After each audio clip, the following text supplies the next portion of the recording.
오늘은 주가 조작하면 바로 혼쭐 내는 독한 엄마, 디지털 엄마 민병덕 의원님 모셨습니다. 박수로 환영하겠습니다.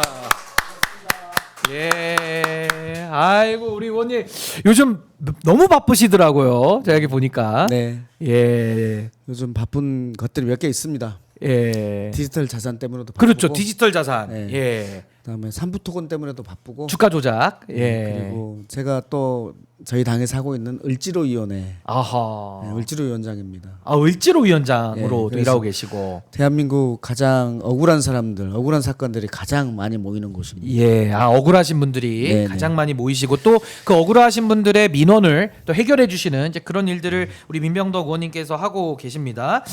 의원님 저희 엄마 시대 방송 못 들어보셨겠죠? 예, 못 들어봤습니다. 그래서 저희가 시작한 지 얼마 안 됐기 때문에. 예, 그래서 예. 론칭한 거에 대해서 제가 축하드립니다. 아유, 3회더라고요. 3회. 감사합니다. 예, 3회입니다. 예, 오늘이. 축하드립니다. 예, 아니 의원님 근데 저희 엄마 시대 최초로 저희가 모신 남성 의원이세요. 최초 게스트입니다. 엄마 같은 사람을 모시는 게 아니고 엄마를 모셔야 됩니까? 그래서 주로 엄마로 저희가 이제 처음에 소개할 때는 처음이니까 예, 익숙하게 하려고 이제 세 그렇게 번째니까 됐다가 엄마 같은 처음으로. 사람도 모시면 됩니다. 예. 저는 새 아이의 아빠인데 어. 그래도 새 아이를 키운 정말 제가 애들 잘 키우거든요. 그러니까 엄마 마음 이해 많이 하시고 공감 많이 하시죠. 그럼요. 그 애들이 예. 아빠의 그 권위를 느끼는 게 아니라 음.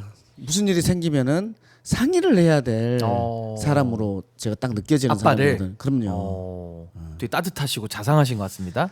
예, 제가 거의 화를 한 번도 안 내본 애들한테. 오 진짜로요? 네. 와 그러시구나. 이거 검증이 안 되니까. 야 믿고 넘어가겠습니다. 근데 오늘 특히 제가 엄마 시대에 예. 제가 아빠가 왔는데 예. 엄마 같은 아빠가 왔다라고 그렇죠. 생각하시면 되고 예. 그리고 특히 오늘은 윤석열 전 대통령 지금 내란 수개로 수사받고 있는 분이 맞습니다. 예. 다시 재구속될 그날 아니겠습니까? 아주 중요한 날이죠. 예, 아주 중요한 날입니다. 예. 예. 그래서 오늘 가장 그 엄마 같은 아빠 출동하셨습니다. 자, 근데 하나만 더 공통 질문 드릴게요. 우리 민병덕 의원님께 이건 뭐 개인적인 겁니다만은 엄마 그러면은 좀 어떤 의미가 좀 있으실까요? 엄마라는 단어가 가지는 의미 어떤 게 있으세요? 저는 어머니가 일찍 혼자 되셔가지고 아버지가 아버지가 일찍 돌아가셨어요. 아버님께서 예. 예. 그래서 엄마는 일단 기본적으로 친절함이었다. 친절함과 따뜻함 모두 다 따뜻함. 가지고 있는 것이었지만 예. 굉장히 강했어요. 음. 뭐 강하게 강한 게 아니라 그 인내심이 엄청난 그런 사람이었고 예. 또 특히 또 매우 현명했습니다. 그래서 제가 중학교 때 고등학교 때 특히 고등학교 때는 광주에서 자취를 했는데 예. 학교 다니다가 힘들면 밤에 9시 반에 버스를 타고 2시간 걸리는 제 고향까지 내려가서 밤새 어머니랑 이러저런 얘기를 하고 나면은 모든 문제가 풀리는 그런 엄청난 신사임당 같은 현명한 사람이었어요. 어머님의 따뜻함과 현명함. 야, 저희 엄마 시대가 가는 네, 방향과 네, 네. 매우 비슷합니다. 예, 아유 너무 감사합니다. 그래서 일단 오늘 저희가 또 공통 질문 좀 드려봤고 이제 본격적으로 현안에 대해서 좀 여쭤보도록 하겠습니다. 의원님을 이제 디지털 엄마라고 부르는데 정말 거의 어머니급입니다. 디지털 엄마. 이 디지털 자산 기본법이라는 게 있는데 요거 좀 자세히 설명을 좀 해주셔야 될 것 같아요. 좀 생소하신 분들이 계실 것 같거든요. 요 법이 어떤 법안입니까? 그래요. 디지털 엄마니까 뭘 낳아야 네. 되는데 예. 제가 디지털 자산 기본법을 낳았기 때문에 그렇죠. 잉태해서 낳았기 예. 때문에 그런 것 같고 근데 제가 하나만 낳은 게 아니라 세 개를 낳았어요. 세 개? 예. 예. 제일 처음에 STO법이라고 토큰 증권, 토큰 예. 투자, 분산 투자하는 이런 그 STO법도 낳고요. 예. ETF 지수에 투자하는 ETF 법도 지금 발의해 놓은 상태고 예. 그리고 이제 디지털 자산 기본법 세 가지를 잉태해 놓은 상태다라는 예. 거고 여기에서 디지털 자산 기본법은 말 그대로 기본이 되는 법이에요. 그렇죠. 이 디지털 자산과 관련된 전체를 통할하는 그런 법인 거예요. 예. 먼저 디지털 자산부터 설명하면은 디지털 자산이 좀 익숙하지 않잖아요. 네. 디지털 자산? 우리가 흔히 좀 생소해요, 개념 그렇죠. 자체는. 예. 우리 흔히 듣고 있는 가상 자산이에요. 가상 자산. 가상자산. 가상 예. 자산. 그런데 가상 자산이 굉장히 부정적인 의미거든요. 뭐 없는 자산? 가상 자산? 없는데 무슨 자산이야? 이런 느낌이잖아요. 그래서 예. 좀 허황돼 보이잖아요.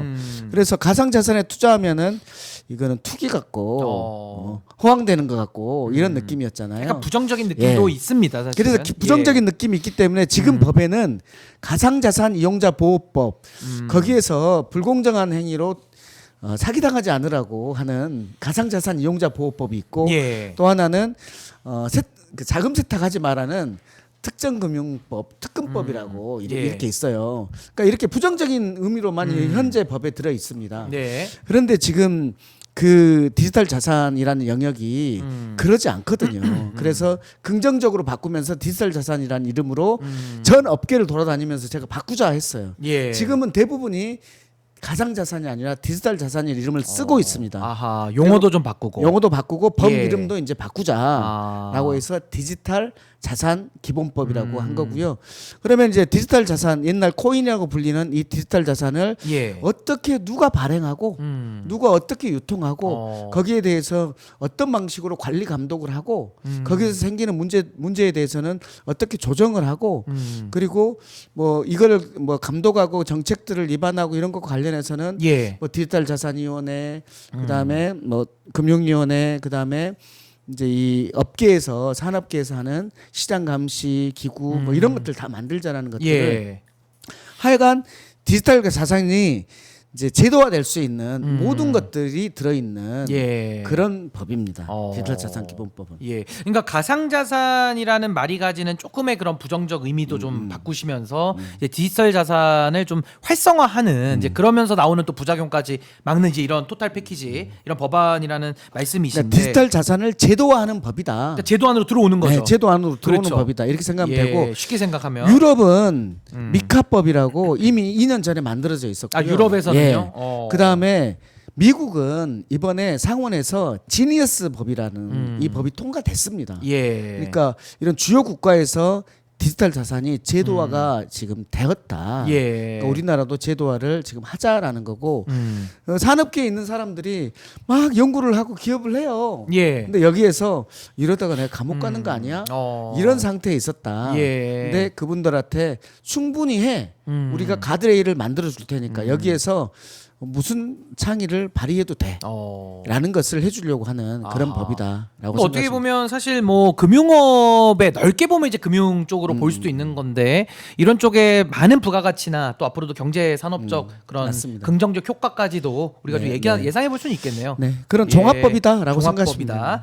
그러면 이 디지털 자산 기본법 지금 현재는 이제 발의만 돼 있고 이게 이제 통과까지는 안 된 거잖아요. 이제 곧 해야 될 텐데 이게 만약에 통과가 되면 우리 실생활에서는 이제 어떤 변화들을 좀 이렇게 우리가 체감하게 될지 뭐 그런 걸 좀 쉽게 한번 설명해 줄 수 있으실까요? 한번 이런 사례들 많이 봤을 거예요. 지금 동대문 시장에서는 벌써 코인을 환전하는 기계가 있을 정도로 동대문 시장에는 많이 이용합니다. 예.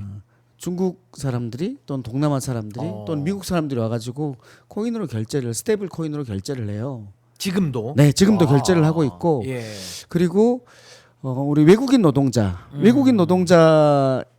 많이 있으면 예. 저를 뽑아주세요 막 그럴 거 아니에요. 뭐 이런저런 조건 상관없이 저를 뽑아주세요 이럴 거 아니에요. 예. 근데 지금 구하기가 힘듭니다. 그러면은 중소기업 사장님들이 우리 회사에 와서 일을 해줘라고 예. 하면은 외국인 노동자들이 조건을 제시합니다. 월급을 얼마 주세요도 있지만은 월급을 하나로 주지 말고 스테이블 코인으로 주세요. 예. 이렇게 얘기를 합니다. 왜냐하면 이 외국인 노동자 입장에서는 한국에 계좌도 없고 또 이것을 동남아에 있는 가족들에게 보내려면은 환전을 해야 되고 그렇죠. 또 수수료가 들어가잖아요. 또 한참 걸리잖아요. 그렇죠. 시간도 걸리고. 그렇죠. 그런데 스테이블 코인은 몇 초 후면 바로 갈 수 있습니다. 예. 그리고 수수료가 거의 들지 않습니다. 그러니까 이걸로 스테이블 코인으로 달라고 하는 겁니다. 어허. 그리고 예를 들어서 우리가 외국으로 여행을 갈 때 지금은 달러로 환전하고 뭐 또 그 나라로 환전하고 막 그러잖아요. 수수료를 예. 내면서 지금은 원화로 그 나라에서 쓰고 있는 스테이블 코인을 딱 사가지고 가면 됩니다. 그걸로만 쓰면 되는 다 거예요. 통용이 되니까. 예. BTS가 한국에서 공연을 한다.